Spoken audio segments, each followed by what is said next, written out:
نحمده ونصلي على رسوله الكريم اما بعد فاعوذ بالله من الشيطان الرجيم بسم الله الرحمن الرحيم انا نحن نزلنا الذكر وانا له لحافظون آمنت بالله صدق الله مولانا العظيم وصدق رسوله النبي الكريم ونحن على ذلك من الشاهدين والشاكرين والحمد للہ رب العالمین۔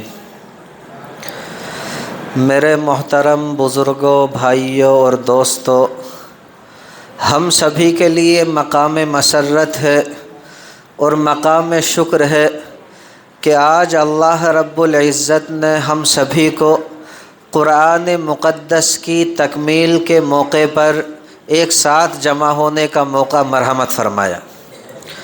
اللہ رب العزت یہ لمحات زندگی میں ہر مومن کو بار بار عطا کرے۔ اللہ رب العزت ہر مومن کو قرآن کریم کی اس برکت کے اندر حصے داری مرحمت فرما دے۔ ہم سب کا یہاں جمع ہونا، بیٹھنا، دین کی باتیں کرنا، سننا، سب کا سب اللہ رب العزت قبول فرما لے۔ ہم سبھی کا اس قرآن مقدس کا پڑھنا اور سننا قبول فرما لے، اور اس کلام مقدس کے پڑھنے میں اور سننے میں جانے میں انجانے سے جو بھی خامی، کوتاہی، غلطی ہو گئی، اللہ رب العزت ہم سبھی کو اپنا نادان اور ناسمجھ بندہ سمجھ کر معاف فرما دے۔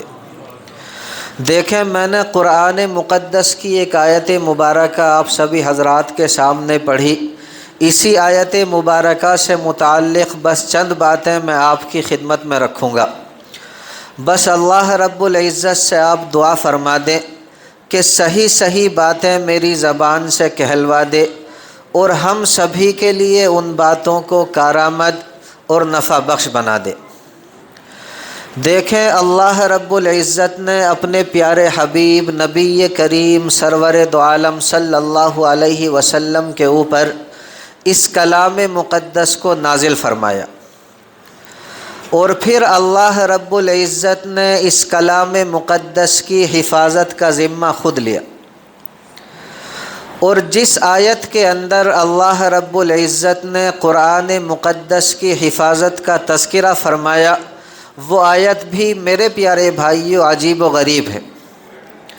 اللہ رب العزت نے ارشاد فرمایا، انا نحن نزلنا الذکر، کہ ہم نے اس ذکر نامے یعنی قرآن مقدس کو نازل کیا، وَإِنَّا لَهُ لَحَافِظُونَ، اور ہم ہی اس کی حفاظت بھی کریں گے۔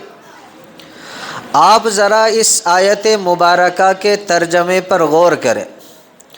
اللہ رب العزت نے ارشاد فرمایا، انا، ہم نے، نحنو، ہم نے، نزلنا الذکر، ہم نے قرآن مقدس کو نازل کیا، وَإِنَّا لَهُ لَحَافِظُونَ، اور ہم ہی اس کی حفاظت بھی کریں گے۔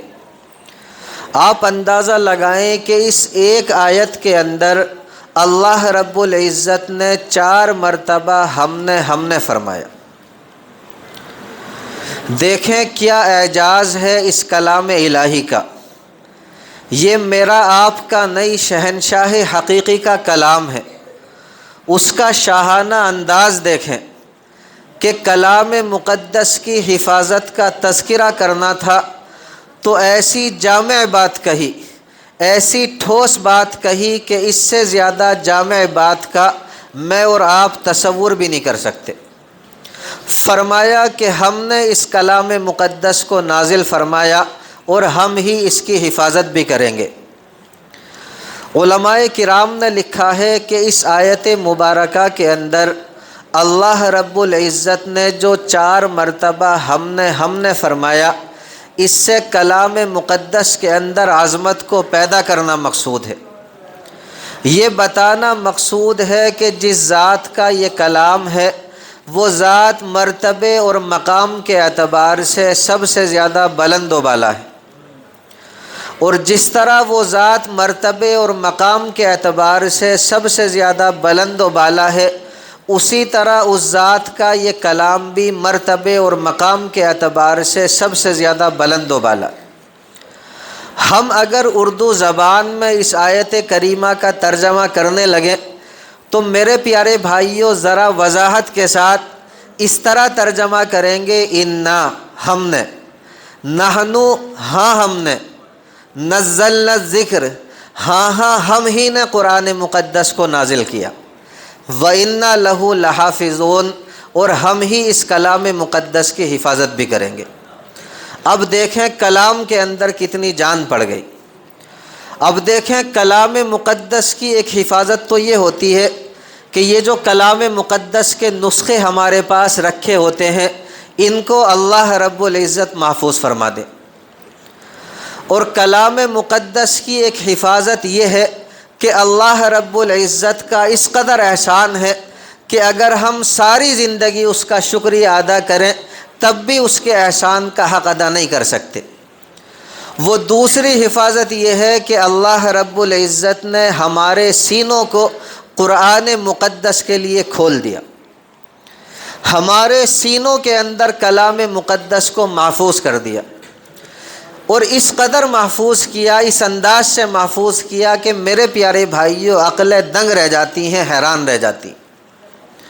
آج اگر کوئی بندہ کلام مقدس کو بدلنا چاہے، مٹانا چاہے تو میرے پیارے بھائیوں نہ بدل سکتا نہ مٹا سکتا۔ اللہ رب العزت کے فضل و کرم سے ایسے ایسے حافظ موجود ہیں جو پل بھر میں اسے صحیح کر دیں گے اور یہ کہیں گے کہ نہیں بھائی ایسے نہیں ایسے ہے۔ یہ اللہ رب العزت کا بڑا فضل و کرم ہے۔ اسی لیے علماء کرام نے لکھا ہے کہ سہولت حفظ کے اندر، یعنی اگر کوئی بندہ اس کلام مقدس کو حفظ یاد کرنا چاہے تو اس معاملے میں اس سے بہتر دنیا کے اندر کوئی کتاب نہیں۔ سہولت حفظ کے اندر یہ کتاب اپنا ثانی نہیں رکھتی۔ دیکھیں دنیا کے اندر کوئی کتاب ایسی نہیں جس کے آپ کو حافظ مل جائیں، لیکن کلام مقدس، یہ قرآن مقدس ایک ایسی کتاب ہے جس کے الحمدللہ ایک نہیں، دو نہیں، بلکہ ہزاروں کی تعداد میں، اسی طرح لاکھوں کی تعداد میں، اسی طرح کروڑوں کی تعداد میں، اور اگر میں کہوں کہ اربوں کھربوں کی تعداد میں تو بھی یہ میری بات بجا ہوگی۔ اللہ رب العزت کے فضل و کرم سے آپ کو حافظ ملیں گے۔ اور میرے پیارے بھائیوں یہ بھی اس کلام مقدس کا اعجاز ہے کہ چھوٹی عمر کا بھی آپ کو حافظ ملے گا، ایک بڑی عمر کا بھی آپ کو حافظ ملے گا، ایک مرد بھی آپ کو حافظ ملے گا، اور ایک خاتون بھی اس کلام مقدس کی حافظ ملے گی۔ میں تینوں کی مثال آپ کے سامنے رکھوں گا، بس آپ سے درخواست ہے کہ جتنی توجہ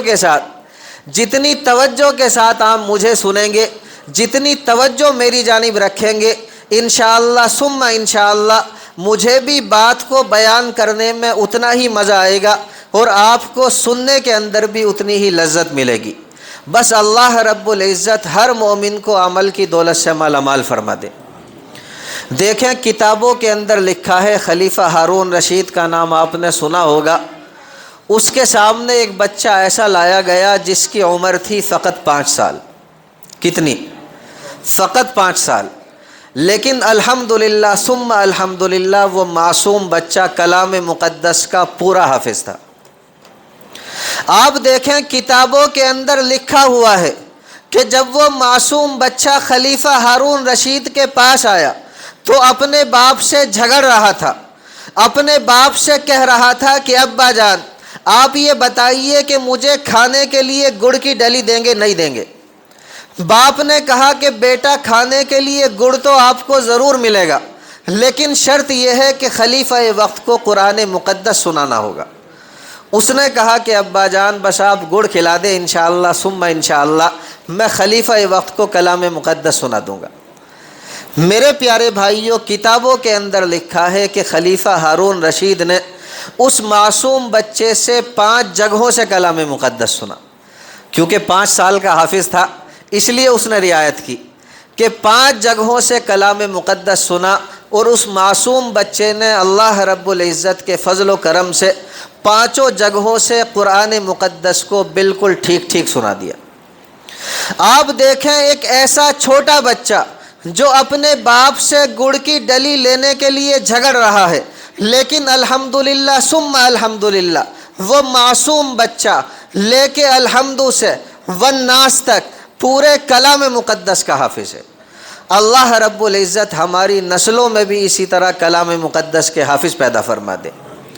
دیکھیں بڑی عمر کا واقعہ، بادشاہ اورنگزیب عالمگیر علیہ الرحمہ، یہ تو ایسا نام ہے جس سے ہم میں سے ہر بندہ واقف ہوگا۔ ان کے حالات زندگی میں لکھا ہے کہ بادشاہ اورنگزیب عالمگیر علیہ الرحمہ نے اپنی زندگی میں اس وقت کلام مقدس کا حفظ کیا جب وہ اپنی زندگی کے 43ویں سال کی عمر میں تھے، اور یہ بھی الحمدللہ ثم الحمدللہ اس کلام مقدس کا اعجاز ہے، برکت ہے کہ بادشاہ اورنگزیب عالمگیر علیہ الرحمہ نے اس کلام مقدس کو فقط 1 سال کے عرصے میں، فقط 1 سال کی مدت میں حفظ کر لیا۔ سن 1071 کے اندر خلیفہ بادشاہ اورنگزیب عالمگیر علیہ الرحمہ نے اس کلام مقدس کو حفظ کرنا شروع کیا، اور 72 کے اندر میرے پیارے بھائیوں اس کلام مقدس کے وہ حافظ ہو گئے۔ تو پتہ چلا کہ اس کلام مقدس کے چھوٹے بھی حافظ آپ کو ملیں گے اور بڑے بھی حافظ ملیں گے۔ اسی طرح دیکھیں، میں آپ کی خدمت میں ایک خاتون کا ایسا ایمان افروز واقعہ رکھتا ہوں جس کی رگ رگ کے اندر، اگر میں کہوں کہ جس کے ریشے ریشے کے اندر، جس کے عضو عضو کے اندر اللہ رب العزت نے اس قرآن مقدس کو بسا دیا تھا، تو میری یہ بات میرے پیارے بھائیوں بیجا نہ ہوگی بلکہ بجا ہوگی۔ حقیقت میں جب بھی میں اس واقعے کو پڑھتا ہوں تو رونے لگتا ہوں، اور سچ بتاتا ہوں دل جو ہے وہ عش عش کر اٹھتا ہے، اور دل سے یہی الفاظ نکلتے ہیں کہ یا اللہ، کیا حقیقت میں ایسے حافظ بھی دنیا کے اندر موجود ہوئے ہیں؟ آپ اگر توجہ کے ساتھ سنیں گے تو انشاءاللہ ثم انشاءاللہ میرے پیارے بھائیوں ہمارا ایمان تازہ ہوگا، اور مجھے یقین ہے کہ آج ہی ہم دل سے دعا کر کے اٹھیں گے کہ یا اللہ، آپ ہمیں بھی حافظ بنائیے، ہماری آنے والی نسلوں کو بھی بنائیے، اور قیامت تک کی ہماری آنے والی جتنی نسلیں ہیں ان تمام کے اندر حفظ قرآن کے سلسلے کو جاری و ساری فرما دیجیے۔ دیکھیں عبداللہ ابن مبارک علیہ الرحمہ، آپ نے بہت نام سنا ہوگا، یہ 2 صدی ہجری کے بزرگ ہیں، بڑے اعلیٰ درجے کے محدث ہیں، یہ اس واقعے کو بیان کرنے والے ہیں۔ آپ فرماتے ہیں کہ بھائی میں ایک مرتبہ حج کے سفر پر گیا، ایک سفر کے دوران مجھے ایک بوڑھی عورت جو ہے وہ بیٹھی ہوئی ملی، جس نے اون کی قمیص پہن رکھی تھی اور اون ہی کی اوڑھنی اوڑھ رکھی تھی۔ آپ کہتے ہیں کہ میں نے اس خاتون کو سلام کیا، اس نے جواب دیا سلام قولا من رب الرحیم۔ آپ دیکھیں یہ اللہ رب العزت کی بندی عبداللہ ابن مبارک علیہ الرحمہ کی ہر بات کا جواب صرف اور صرف قرآن مقدس سے دیتی جائے گی۔ اس کی زبان کے اوپر کوئی بھی جملہ قرآنی مقدس کی آیات کے سوا جاری اور ساری نہیں ہوگا، کیونکہ اللہ رب العزت نے اس اللہ کی بندی کے ایک ایک رگ کے اندر، اس کے ایک ایک عضو کے اندر قرآن مقدس کو رچا دیا تھا، بسا دیا تھا۔ عبداللہ ابن مبارک علیہ الرحمہ فرماتے ہیں میں نے اس خاتون سے کہا اللہ رب العزت آپ کے ساتھ رحم و کرم کا معاملہ فرمائے، آپ یہاں کیا کر رہی ہیں؟ کہنے لگی کہ من یضلل اللہ فلا ہادی لہ۔ اس کا ترجمہ یہ ہے کہ جسے اللہ رب العزت بھٹکا دے، جسے اللہ رب العزت راستہ بھلا دے، دنیا کے اندر کوئی طاقت ایسی نہیں جو اسے راستہ دکھا دے۔ مطلب یہ تھا کہ میں راستہ بھول گئی ہوں۔ عبداللہ ابن مبارک علیہ الرحمہ فرماتے ہیں میں نے پوچھا اچھا یہ بتائیں آپ جانا کہاں چاہتی ہیں؟ کہنے لگی کہ سبحان الذی اسری بعبدہ لیلا من المسجد الحرام الی المسجد الاقصی۔ اس کا ترجمہ یہ ہے کہ بابرکت ہے وہ ذات جو اپنے بندے کو راتوں رات لے کر کے چلی مسجد حرام سے مسجد اقصی کی جانب۔ مطلب یہ تھا کہ میں حج بیت اللہ ادا کر چکی ہوں اور اب میں بیت المقدس جانا چاہتی ہوں۔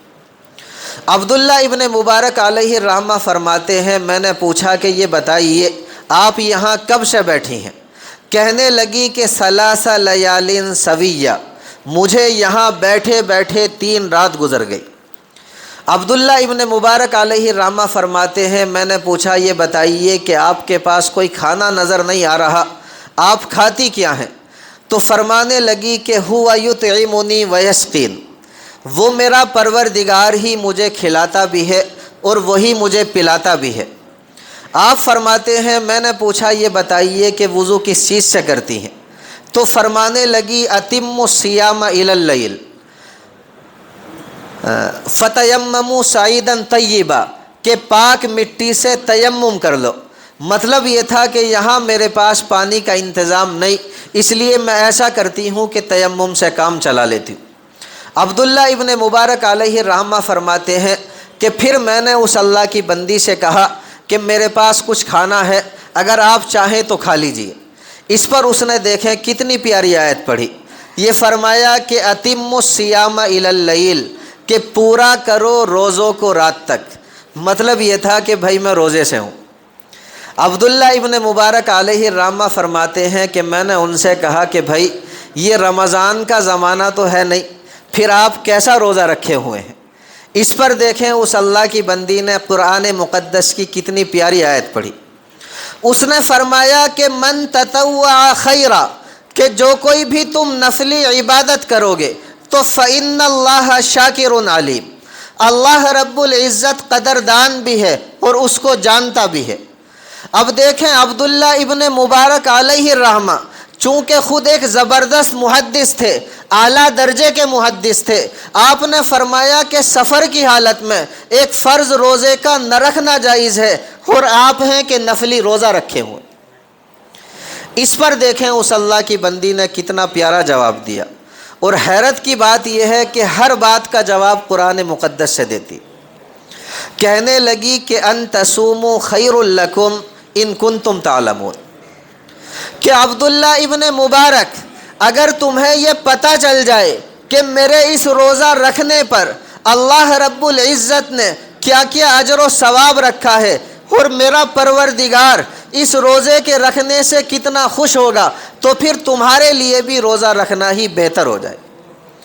عبداللہ ابن مبارک علیہ الرحمہ فرماتے ہیں میں نے کہا کہ اچھا آپ میری طرح بات کیوں نہیں کرتی؟ کہنے لگی کہ ما یلفظ من قول الا لدیہ رقیب عتید، کہ بندہ جو کچھ بھی بولتا ہے اس کے پاس ایک لکھنے والا ہر وقت تیار رہتا ہے، فرشتہ۔ تو میں یہ چاہتی ہوں، مطلب یہ تھا کہ جب بھی کوئی بات وہ میرے نامہ اعمال میں لکھے تو فقط یہ لکھے کہ یہ اللہ کی بندی ہر وقت کلام مقدس کو پڑھتی ہے، ہر وقت قرآن مقدس کو بولتی ہے، اس کا اوڑھنا بچھونا اگر کچھ ہے تو فقط قرآن کریم ہے۔ عبداللہ ابن مبارک علیہ الرحمہ فرماتے ہیں میں نے ان سے پوچھا کہ یہ بتائیے آپ ہیں کس قبیلے سے؟ عبداللہ ابن مبارک علیہ الرحمہ کی یہ بات ان کو شاید تھوڑی ناگوار گزری، کیونکہ جو آیت مبارکہ وہ پڑھ رہی ہیں اس سے یہی ثابت ہوتا ہے۔ اس اللہ کی بندی نے کہا کہ لا تقف ما لیس لک بہ علم، کہ جس بات کے بارے میں آپ کو پتہ نہیں اس کے پیچھے نہ پڑیں۔ عبداللہ ابن مبارک علیہ الرحمہ نے فرمایا کہ اچھا مجھ سے غلطی ہو گئی، آگے سے انشاءاللہ ایسا نہیں ہوگا۔ اس پر دیکھیں کتنی پیاری آیت پڑھی، اس نے فرمایا کہ لا تثریب علیکم الیوم، آج تمہارے اوپر کوئی ملامت نہیں، یغفر اللہ لکم، میرا پروردگار تمہیں معاف فرما دے گا۔ بالکل یہی جواب میرے پیارے بھائیوں سیدنا یوسف علی نبینا علیہم الصلاۃ والسلام کا بھی۔ آپ سبھی جانتے ہیں کہ یوسف علیہ الصلاۃ والسلام کے بھائیوں نے یوسف علیہ الصلاۃ والسلام کے اوپر کتنے مظالم ڈھائے، ان کے اوپر کتنے ستم ڈھائے، لیکن آخر میں جب اپنی غلطی کا احساس ہوا تو سارے بھائیوں نے کہا کہ تاللہ لقد آثرک اللہ علینا، اللہ رب العزت کی قسم اے بھائی یوسف، اللہ رب العزت نے آپ کو ہم سے بہتر بنایا ہے، وَإِن كُنَّا لَخَاطِئِينَ، اور ہم ہی غلطی کرنے والے تھے۔ تو یوسف علیہ الصلاۃ والسلام نے یہی جملہ کہا تھا کہ لا تثریب علیکم الیوم، کوئی بات نہیں، آج تمہارے اوپر کوئی ملامت نہیں، یغفر اللہ لکم، میرا پروردگار تمہیں معاف فرما دے گا۔ یہی آیت اس اللہ کی بندی نے پڑھی۔ عبداللہ ابن مبارک علیہ الرحمہ فرماتے ہیں کہ میں نے اس اللہ کی بندی سے کہا کہ میرے پاس اونٹنی ہے، میرے پاس سواری ہے، اگر آپ چاہیں تو اس پر سوار ہو جائیں اور جا کر کے اپنے قافلے سے جا ملیں۔ اس پر وہ اللہ کی بندی کہنے لگی کہ ما تفعلوا من خیر یعلمہ اللہ، کہ آپ جو کوئی بھی بھلائی کرتے ہیں اللہ رب العزت اس کو جانتا ہے، اس سے باخبر ہے۔ مطلب یہ تھا کہ آپ میرے ساتھ جو یہ حسن سلوک کر رہے ہیں، یہ اچھا معاملہ کر رہے ہیں، میرا پروردگار اس کو دیکھ رہا ہے، جانتا ہے، اور انشاءاللہ ثم انشاءاللہ آپ کو اس کے اوپر بڑا ہی اجر و ثواب بھی دے گا۔ عبداللہ ابن مبارک علیہ الرحمہ فرماتے ہیں یہ سن کر میں نے اونٹنی کو آگے کر دیا، بٹھا دیا اور ان سے کہا کہ آپ اونٹنی کے اوپر سوار ہو جائیں۔ لیکن دیکھیں سوار ہونے سے پہلے اس اللہ کی بندی نے کتنی پیاری آیت پڑھی۔ حقیقت میں یہ پتہ چلتا ہے کہ وہ اللہ کی بندی بڑی نیک تھی، بڑی باحیا تھی، بڑی متقی اور پرہیزگار تھی، جب ہی اللہ رب العزت نے اس کو کلام مقدس کے لیے اس طرح چنا کہ اس کی رگ رگ کے اندر اللہ رب العزت نے قرآن مقدس کو بسا دیا۔ دیکھیں اس نے عبداللہ ابن مبارک علیہ الرحمہ سے فرمایا، اس نے کہا کہ قل للمؤمنین یغضوا من ابصارہم، اے نبی اکرم صلی اللہ علیہ وسلم آپ مومن مردوں سے کہہ دیجئے کہ اپنی نگاہوں کو نیچی رکھیں۔ مطلب یہ تھا کہ میں آپ کی اونٹنی پر سوار تو ہو جاؤں گی، لیکن میری شرط یہ ہے کہ آپ کو اپنی نگاہیں نیچی رکھنی ہوں گی۔ عبداللہ ابن مبارک علیہ الرحمہ کہتے ہیں کہ بھائی میں نے اپنی نگاہیں نیچی کر لی اور ان سے کہا کہ اب آپ سوار ہو جائیں۔ لیکن دیکھیں جیسے ہی سوار ہونے لگی اللہ رب العزت کی شان، اونٹنی جو ہے وہ بدک کر کے بھاگ کھڑی ہوئی، اور اسی کشمکش میں، اسی جد و جہد میں اس اللہ کی بندی کے ذرا سے کپڑے پھٹ گئے۔ اس پر بھی دیکھیں اس اللہ کی بندی نے کتنی پیاری آیت پڑھی۔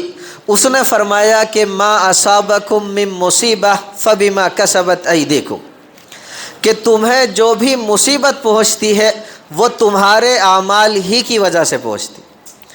مطلب یہ تھا کہ عبداللہ ابن مبارک آپ اپنا دل چھوٹا نہ کریں، آپ یہ نہ سوچیں کہ میری وجہ سے ایسا ہوا، بلکہ یہ میرے ہی کسی عمل کی وجہ سے میرے ساتھ ایسا ہوا۔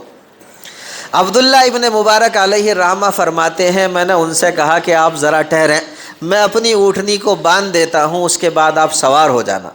اس پر فرمانے لگی ففہمناہا سلیمان، اس مسئلے کا حل تو ہم نے سلیمان علیہ السلام کو سمجھا دیا، یعنی اللہ رب العزت نے ہر چیز کو ان کے تابع بنا دیا تھا۔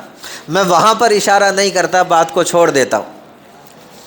عبداللہ ابن مبارک علیہ الرحمہ نے اونٹنی کو باندھ دیا، ان سے کہا سوار ہو جائیں۔ وہ اللہ کی بندی اونٹنی کے اوپر سوار ہو گئی، اور سوار ہونے کے بعد دیکھیں کتنی پیاری آیت پڑھی۔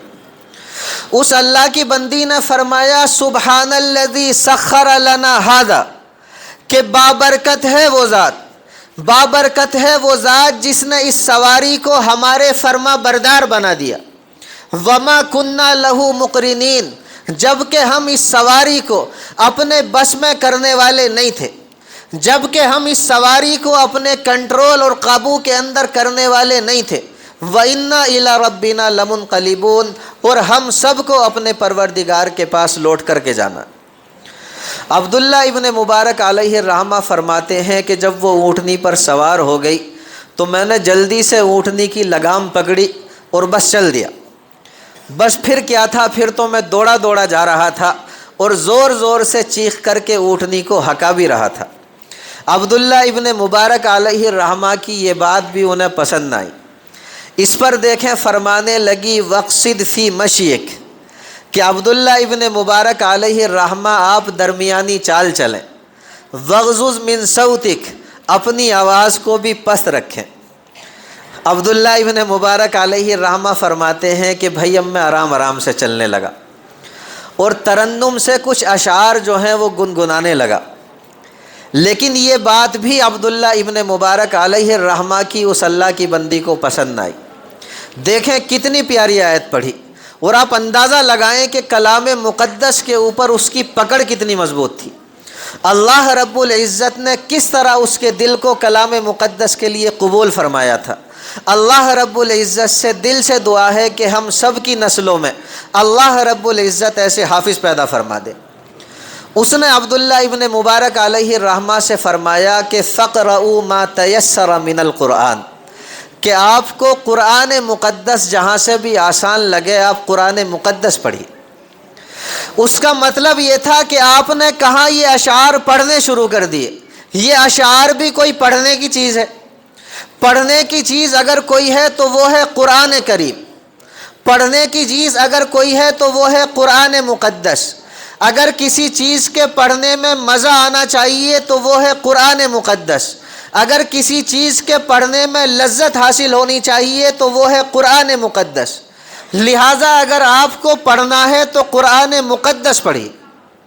اور میں آپ سے یہ نہیں کہتی کہ فلاں جگہ سے پڑھیے، بلکہ فقرؤوا ما تیسر من القرآن، آپ کو جہاں سے بھی قرآن مقدس آسان معلوم ہو آپ وہاں سے قرآن مقدس کو پڑھیے۔ عبداللہ ابن مبارک علیہ الرحمہ فرماتے ہیں میں نے ان سے کہا کہ آپ کو اللہ رب العزت کی جانب سے بڑی نیکیوں سے نوازا گیا ہے۔ کہنے لگی کہ ما یذکر الا اولو الالباب، کہ جو عقل مند ہوتے ہیں وہی نصیحت حاصل کرتے ہیں۔ عبداللہ ابن مبارک علیہ الرحمہ نے پھر ان سے پوچھا کہ یہ بتائیے کیا آپ کا کوئی شوہر ہے؟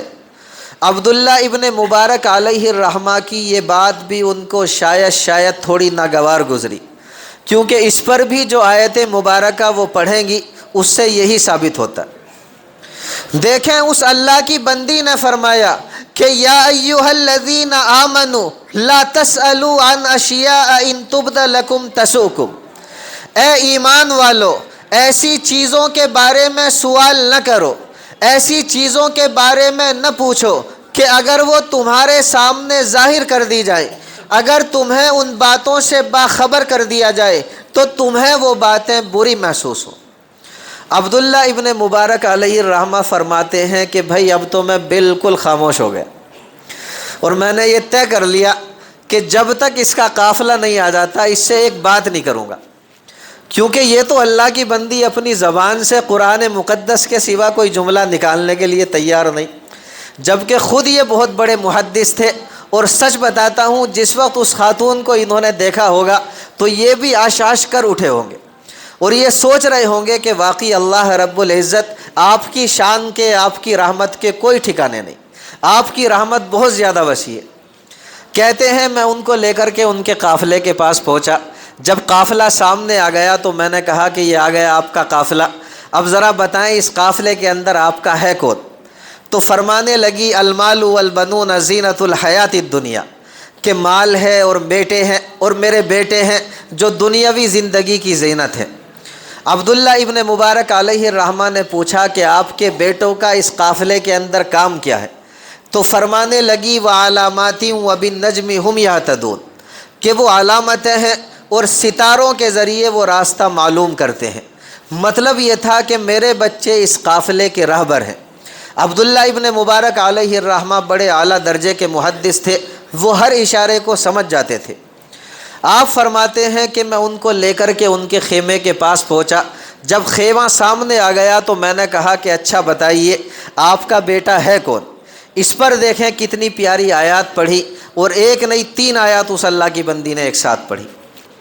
دیکھیں اس نے فرمایا واتخذ اللہ ابراہیم خلیلا، اور فرمایا وکلم اللہ موسیٰ تکلیما، اور فرمایا یا یحییٰ خذ الکتاب بقوہ، کہ میرے 3 بیٹے ہیں، ایک ابراہیم، دوسرے موسیٰ اور تیسرے یحییٰ۔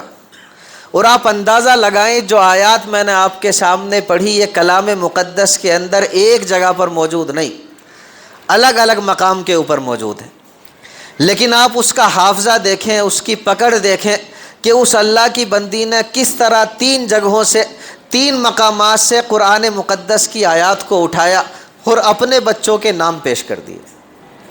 اس نے فرمایا واتخذ اللہ ابراہیم خلیلا، میرے ایک بچے کا نام ابراہیم ہے، وکلم اللہ موسیٰ تکلیما، ایک بیٹے کا نام موسیٰ ہے، یا یحییٰ خذ الکتاب بقوہ، اور میرے ایک بیٹے کا نام یحییٰ ہے۔ عبداللہ ابن مبارک علیہ الرحمہ فرماتے ہیں کہ میں نے فوراً آواز لگائی، اے ابراہیم، اے موسیٰ، اے یحییٰ۔ کہتے ہیں میرا یہ کہنا تھا کہ چند نوجوان جو چاند کی طرح انتہائی حسین و جمیل تھے وہ ہمارے سامنے آ کر کے کھڑے ہو گئے۔ اس کے بعد اس نے اپنے بیٹوں سے کہا، میرے پیارے بھائیوں، توجہ سے سننے والی بات ہے، بس ذرا سا یہ واقعہ بچ گیا، انشاءاللہ ثم انشاءاللہ ہم سبھی کا ایمان تازہ ہوگا۔ اس نے فرمایا کہ فَابْعَثُوا أَحَدَكُمْ بِوَرِقِكُمْ هَذِهِ إِلَى الْمَدِينَةِ، کہ بھیجو اپنے میں سے کسی ایک کو یہ پیسے لے کر شہر کی جانب، اور فرمایا فَلْيَنظُرْ أَيُّهَا أَزْكَىٰ طَعَامًا، پھر وہ شہر کے اندر جا کر دیکھے، تحقیق کرے کہ کون سا کھانا زیادہ اچھا ہے، زیادہ پاکیزہ، اور فرمایا فَلْيَأْتِكُمْ بِرِزْقٍ مِّنْهُ، پھر اس کھانے میں سے تمہارے لیے کچھ لے کر کے آ جائے۔ جس طرح دیکھیں آج ہمارے پاس کوئی مہمان آتا ہے اور ہم کہتے ہیں کہ بھئی جانا ذرا پہلوان ڈھابے پہ، وہاں انیس بھائی بیٹھے ہوں گے، ان سے جا کر کے پوچھنا کہ کون سا کھانا زیادہ اچھا، جو کھانا سب سے اچھا ہو وہ لے کر کے آنا۔ اس بات کو اس اللہ کی بندی نے، حیرت کی بات ہے، کلام مقدس سے پیش کر دیا، اور اتنے اعلیٰ انداز میں پیش کیا، اتنے اعلیٰ درجے میں پیش کیا، اتنے عمدہ پیرائی میں پیش کیا کہ آپ حیرت کر اٹھیں۔ حقیقت میں ہم تو جتنی مرتبہ پڑھتے ہیں اتنی مرتبہ حیرت ہوتی ہے، اور دل سے دعا نکلتی ہے کہ اللہ اس خاتون کی طرح ہماری آنے والی نسلوں کو بھی کلام مقدس کے لیے قبول فرما لیجیے۔ دیکھیں اس نے کہا کہ فَابْعَثُوا أَحَدَكُمْ بِوَرِقِكُمْ هَذِهِ إِلَى الْمَدِينَةِ، کہ بھیجیں اپنے میں سے کسی ایک کو یہ روپے لے کر شہر کی جانب، اور فرمایا فَلْيَنظُرْ أَيُّهَا أَزْكَىٰ طَعَامًا، پھر وہ شہر کے اندر جا کر دیکھے، تحقیق کرے کہ کون سا کھانا زیادہ اچھا ہے، اور فرمایا فَلْيَأْتِكُمْ بِرِزْقٍ مِّنْهُ، اس کھانے میں سے تمہارے لیے کچھ لے آئے۔ کہتے ہیں ایک نوجوان گیا، بڑی تیزی کے ساتھ گیا اور فر سے واپس آ گیا، اور اچھا اعلیٰ قسم کا کھانا لے کر کے واپس آیا۔ اب جب ہم سب کے سب اطمینان سے بیٹھ گئے، دسترخوان ہمارے سامنے رکھ دیا گیا، تو کہتے ہیں کہ وہ خاتون مجھ سے کہنے لگی کہ عبداللہ ابن مبارک، کلوا واشربوا ہنیئا بما اسلفتم فی الایام الخالیہ، کہ آپ کھائیں پئیں مزے لے کر ان اعمال کے بدلے میں جو آپ نے گزشتہ دنوں میں کیے۔ عبداللہ ابن مبارک علیہ الرحمہ فرماتے ہیں کہ بھائی اب تو مجھ سے رہا نہ گیا، اب میری جو برداشت ہے وہ جواب دے گئی، اور میں نے اس کے بچوں سے کہا کہ بھائی تمہارا کھانا میرے اوپر حرام ہے، یعنی میں تمہارا کھانا اس وقت تک نہیں کھاؤں گا جب تک کہ تم مجھے اس خاتون کی حقیقت نہ بتا دو، جب تک تم مجھے یہ نہ بتا دو کہ یہ اللہ کی بندی اپنی زبان سے قرآن مقدس کی آیات کے سوا کوئی جملہ کیوں نہیں نکالتی۔ جب بھی اس کی زبان پر کوئی جملہ جاری و ساری ہوتا ہے فقط قرآن کریم کی آیت ہوتی، اس سے الگ کوئی جملہ ابھی تک میں نے اس کی زبان سے نہیں سنا۔ تو اب جو بات اس کے بچے بتا رہے ہیں وہ میرے پیارے بھائیوں ہم سبھی کے لیے سننے کی ہے، سمجھنے کی ہے، عبرت حاصل کرنے کی ہے، اور سچ کہیں تو یوں سمجھیں کہ اس پورے واقعے کا نچوڑ ہے، خلاصہ ہے، نوٹ ہے۔ اس اللہ کی بندی کے بچوں نے بتایا کہ ہماری ماں کی 40 سال سے یہی حالت ہے۔ کتنے دن سے؟ 40 سال سے یہی حالت ہے، اور 40 سال سے ہماری ماں کی زبان سے کبھی بھی کوئی جملہ قرآنی آیات کے سوا ہم نے نکلتے ہوئے نہیں دیکھا۔ اور فرماتے ہیں کہ یہ پابندی ہماری ماں نے اپنے اوپر اس لیے لگائی ہے کہ میری زبان سے کبھی بھی کوئی جملہ ایسا نہ نکلے جو میرے پروردگار کی ناراضگی کا سبب بن جائے۔ اور کلام مقدس تو ایک ایسی نعمت ہے جس کا پڑھنا، بولنا، جس کا سننا، سنانا، جس کو دیکھنا، دکھانا، جس کو ہاتھ لگانا، چومنا، سینے سے لگانا، ہر چیز عبادت ہے۔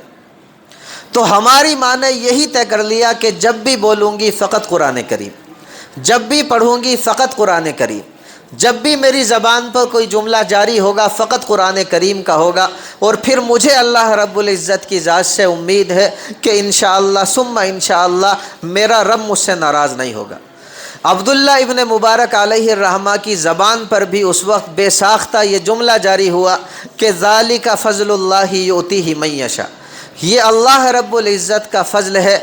واللہ ذو الفضل العظیم، اللہ رب العزت جس کو چاہے اپنے فضل سے نواز دے، اور اللہ رب العزت بڑے ہی فضل والی ذات ہے۔ تو میرے پیارے بھائیوں، میں آپ کو بتانا یہی چاہ رہا تھا کہ آج ہمارے درمیان بھی حافظ موجود ہوتے ہیں، اور کبھی کبھی اگر ذرا سا اچھا حفظ اللہ رب العزت ہمیں دے دے تو ہم آپے سے باہر ہو جاتے ہیں، تکبر کر بیٹھتے ہیں، اللہ رب العزت کو ناراض کر بیٹھتے ہیں۔ دیکھیں صحیح معنوں میں قرآن مقدس کے حافظ ایسے ہوتے۔ ہم اور آپ تو ان کے پاؤں کے جوتوں کی برابر بھی نہیں ہو سکتے۔ میں کہتا ہوں جوتوں میں جو دھول لگ جاتی ہے اس دھول کے برابر بھی نہیں ہو سکتے۔ تو ہماری کوئی اوقات نہیں، حیثیت نہیں کہ ہم اس کلام مقدس کے اوپر گھمنڈ کریں، اس کے اوپر تکبر کریں۔ بس جتنا ہو سکے اللہ رب العزت کا شکریہ ادا کریں، اور یاد رکھیں فقط اسی کی رحمت سے یہ نعمت ملتی ہے، ورنہ کسی انسان کے بس کی بات نہیں کہ اس کلام مقدس کو اپنے سینے کے اندر بسا لے۔ تو جتنا ہو سکے ہمیشہ اللہ رب العزت کا شکریہ ادا کریں۔ اللہ رب العزت مجھ سمیت ہر مومن کو کہنے سننے سے زیادہ عمل کی توفیق مرحمت فرما دے۔ وما علینا الا البلاغ۔